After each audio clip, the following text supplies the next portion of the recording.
महाराष्ट्र सरकार में deputy CM और वित्त मंत्री अजीत पवार ने अपना 11वां बजट पेश किया। सरकार ने 16 लाख नए रोजगार देने का दावा किया, लेकिन फिलहाल सरकार वित्तीय संकट के कारण लाडली बहना योजना की बढ़ी हुई राशि नहीं दे पाएगी। इस बजट को विपक्ष निराशाजनक बता रहा है तो सरकार कह रही है कि हमने हर वर्ग का ध्यान रखा है।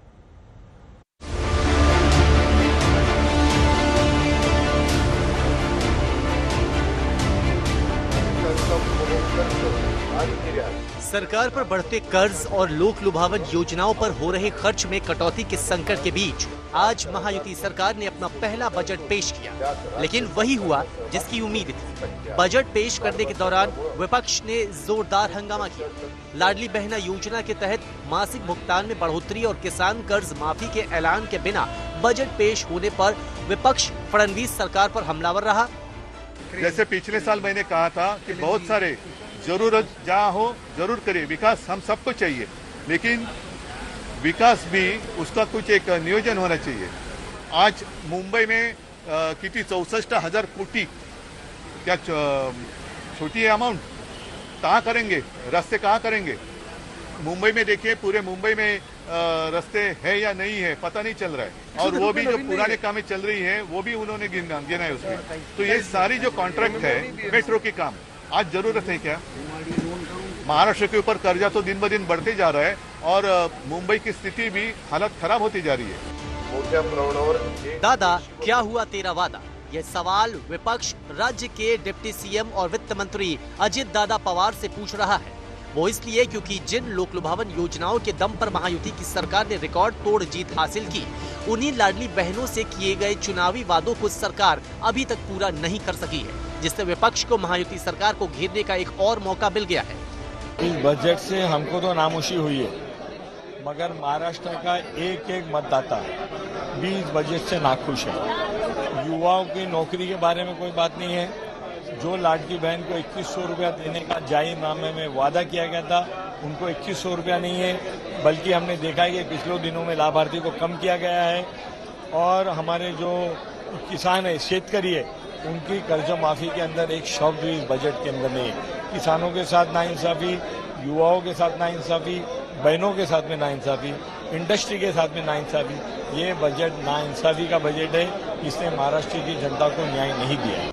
हालांकि महायुति सरकार लगातार सफाई देती रही कि वो अपना वादा जरूर पूरा करेगी, लेकिन सरकार की तिजोरी की खस्ता हालात सुधरने के बाद जो महिलाएं हाथ लगा के बैठी थी 2100 रुपए मिलेंगे इलेक्शन के बाद, उनको कब तक ये अमाउंट अकाउंट में आएगा? जब तक हमारी पोजीशन ठीक होगी, ऐसा हमें भरोसा लगेगा, तब हम शुरू करेंगे। उसके लिए टाइमलाइन नहीं है, उसके लिए हमारा काम चालू है। हम काम करते रहेंगे। हमें जब ऐसा लगेगा कि अभी हम कर सकते हैं तो कैबिनेट पे हम प्रस्ताव लाएंगे और करेंगे। बजट पेश करने वाले डिप्टी सीएम और वित्त मंत्री अजित पवार ऐतिहासिक धरोहर की रक्षा, सोलर पावर को बढ़ावा, कृषि योजनाओं में सुधार के साथ युवा, महिला और दलित आदिवासियों के उद्धार का बजट बता रहे हैं। मेरा एक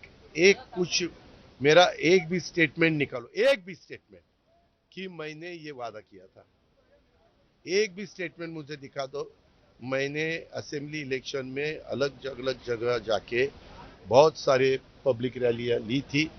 मैंने वहां मेरे कैंडिडेट के प्रचार के लिए मैं खुद गया था, लेकिन कभी भी मैंने ये नहीं कहा।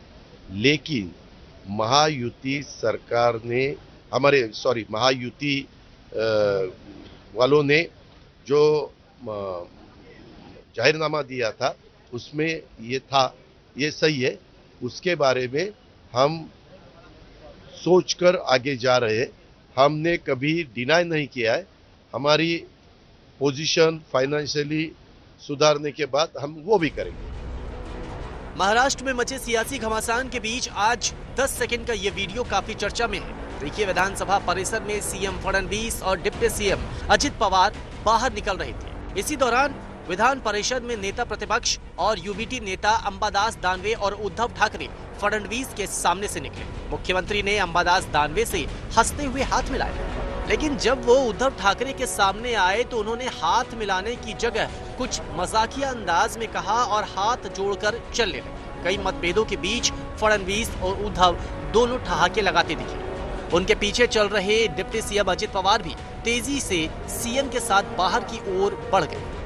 देखा आपने विधानसभा के अंदर एक दूसरे पर हमला बोलने वाले नेता जब सामने आए तो कैसे दोस्ताना अंदाज में नजर आए। अब ये वीडियो सोशल मीडिया पर सुर्खियां बटोर रहा है। बहरहाल सवाल है कि आने वाले स्थानीय निकाय चुनाव से पहले क्या सरकार लाडली बहनों को खुश कर पाएगी या फिर 43,000 करोड़ के वित्तीय संकट से जूझते हुए और कई योजनाओं पर भी गाज गिरेगी। राज्य के विधानसभा चुनाव में महायुति को मिली शानदार जीत में लाडली बहन योजना ने काफी अहम भूमिका निभाई थी, लेकिन अब मासिक भुगतान बढ़ाकर 2100 रुपए करने के चुनावी वादे को पूरा करने में देरी के कारण विपक्ष को अब नया हथियार मिल गया है। कैमरा पर्सन मंदार चौहान के साथ मैं ऋत्विक भालेकर, मुंबई, आज तक।